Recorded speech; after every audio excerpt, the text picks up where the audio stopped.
मेना और हिमालय की बातचीत।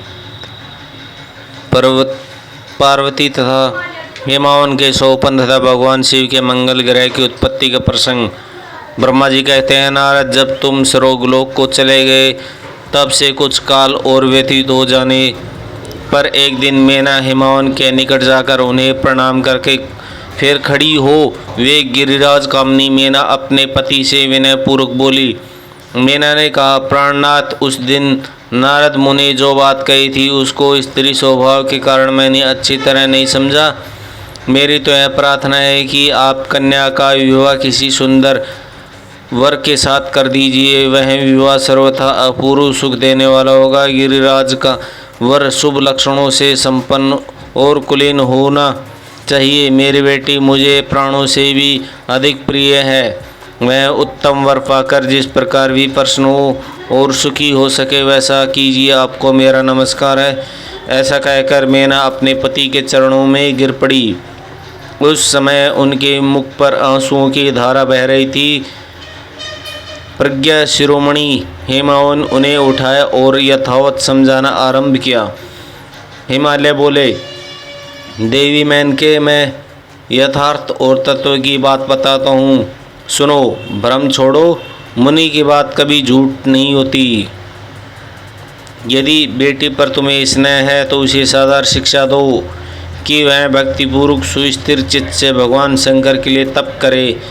मेनके, यदि भगवान शिव शंकर प्रसन्न होकर काली का पानी ग्रहण कर लेते हैं तो सब शुभ ही होगा।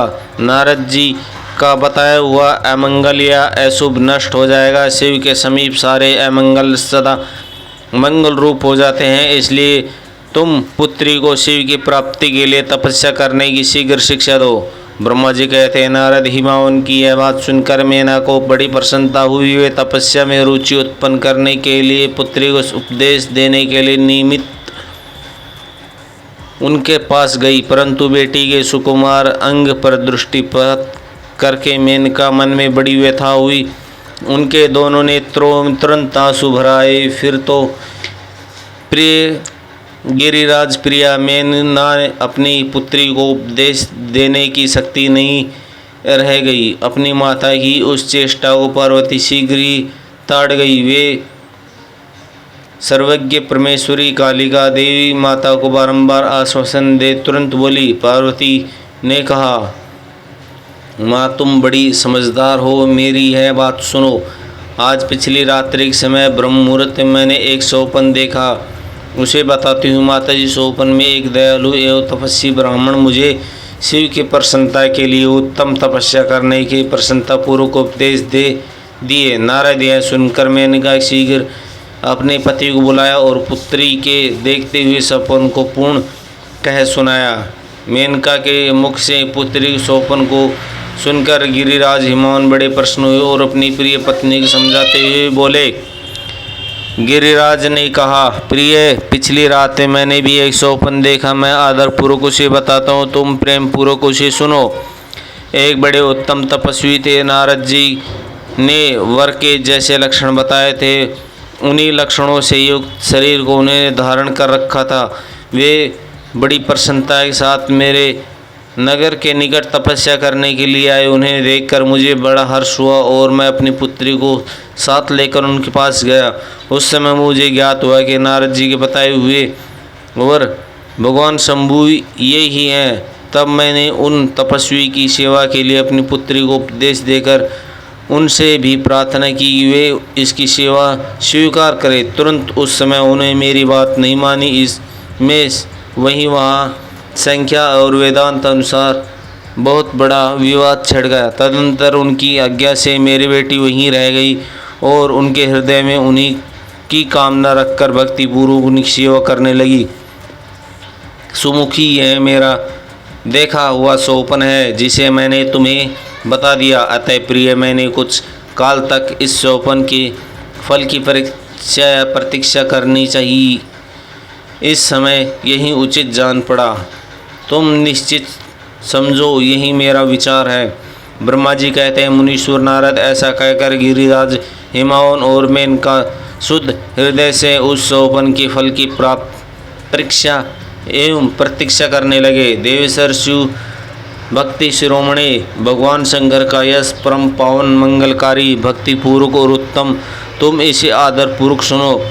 दक्ष यक्ष से अपने निवास स्थान कैलाश पर्वत पर आकर भगवान शंभु प्रिया विरह से कतार हो और प्राणों से भी अधिक प्यारी सती देवी हृदय से चिंतन करने लगे। अपने पार्षदों को बुलाकर सती के लिए शोक करते हुए अपने प्रेम वर्धक गुणों अत्यंत प्रतिपूर्वक वर्णन करने लगे। यह सब उन्हें संसारिक गति को दिखाने के लिए किया। फिर गृहस्थ आश्रम की सुंदर स्थिति तथा रीति रीति का परित्याग करने के लिए वे दिगंबर हो गए और सब लोकों में उन्नत की भांति भ्रम करने लगे। लीला कुशल होने के कारण विरह की अवस्था प्रदर्शन करने लगे। सती के विरह दुखित हो कहीं भी उनका दर्शन न पाकर भक्त कल्याणकारी भगवान शंकर पुनः कैलाश गिरी लौट आए और मन को यत्न पूर्वक एकाग्र करके उन्होंने समाधि लगा ली। वे जो समस्त दुखों को नाश करने वाले हैं, समाधि में वे अविनाशी स्वरूप का दर्शन करने लगे। इस तरह तीनों गुणों से रहित हो वे भगवान शिव चिरकाल तक सुस्थिर भाव से समाधि लगाए बैठे रहे। वे प्रभु स्वयं ही माया के अधिपति निर्विकार परम ब्रह्म है। तदंतर जब असंख्य वर्ष व्यतीत हो गए तब उन्हें समाधि छोड़ी। उसके बाद तुरंत ही जो चरित्र हुआ उसमें मैं तुम्हें बताता हूँ। भगवान शिव के ललाट से उस समय श्रम जनित पसीनों की एक बूंद पृथ्वी पर गिरी और तत्काल एक शिशु के रूप में परिणित हो गई। मुनि उस बालक के 4 भुजाएं थी, शरीर की क्रांति लाल थी और आकार मनोहर था। दिव्य द्रुति से दीप्तिमान वह शोभाशाली बालक अत्यंत दुस्सह तेज संपन्न था। तथापि उस समय लोकाचार प्राण परमेश्वर शिव के आगे वह साधारण शिशु भांति रोने लगा। यह देखकर पृथ्वी भगवान शंकर से मन भावन उत्तम वृद्धि की विचार करने के पश्चात सुंदर स्त्री का रूप धारण करके वहीं प्रकट हो गई। उन्होंने उस सुंदर बालक को तुरंत उठाया, अपनी गोद में रख लिया और अपने ऊपर प्रकट होने वाले दुग्धची स्तवन से रूप में उसे पिलाने लगी। उन्हें स्नेह से उसका मुँह चूमा और अपना ही बालक मान हंसकर उसे खेलने लगी। परमेश्वर शिव का हित साधन करने वाली पृथ्वी देवी सच्चे भाव से स्वयं उसकी माता बन गई। संसार के सृष्टि करने वाली परम कौतुकी विद्वान अंतर्यामी शंभु उस चरित्र देखकर हंस पड़े और पृथ्वी को पहचान कर उनसे बोले, धरणी तुम धन्य हो, मेरे इस पुत्र का प्रेम पूर्वक पालन करो। यह श्रेष्ठ शिशु मुझ महातेजस्वी शंभु श्रम जल पसीने से तुम्हारे ही ऊपर उत्पन्न हुआ है। वसुदेव है प्रिय का बालक, यद्यपि मेरे श्रम जल से उत्पन्न हुआ है तथापि तुम्हारे नाम से तुम्हारे ही पुत्र के रूप में इसकी ख्याति होगी। यह सदा त्रिविध ताप से रहित होगा, अत्यंत गुणवान और भूमि देने वाला होगा। यह मुझे भी सुख प्रदान करने मुझे इसे अपनी रुचि के अनुसार ग्रहण करो। ब्रह्मा जी कहते हैं, नारद ऐसा कहकर भगवान शिव चुप हो गए। इनके हृदय से विरह प्रभाव कुछ कम हो गया। उनमें विरह किया था, वे लोकाचार का पालन कर रहे थे। वास्तव में सत्पुरुषों से प्रिय रुद्रदेव निर्विकार परमात्मा ही है। शिव की उपयुक्त आज्ञा को शिरोधार्य करके पुत्र सहित पृथ्वी देवी शीघ्र ही अपने स्थान को चली गई। उन्हें अत्यंतिक सुख मिला। वह बालक भूम नाम से प्रसिद्ध हो युवा होने पर तुरंत काशी चला गया और वहाँ उनसे दीर्घ काल तक भगवान शंकर की सेवा की। विश्वनाथ जी की कृपा से ग्रहण करके देवी पदवी पाकर वे भूमि कुमार शीघ्र श्रेष्ठ एवं दिव्य लोक में चले गए और जो शुक्र लोक परे है।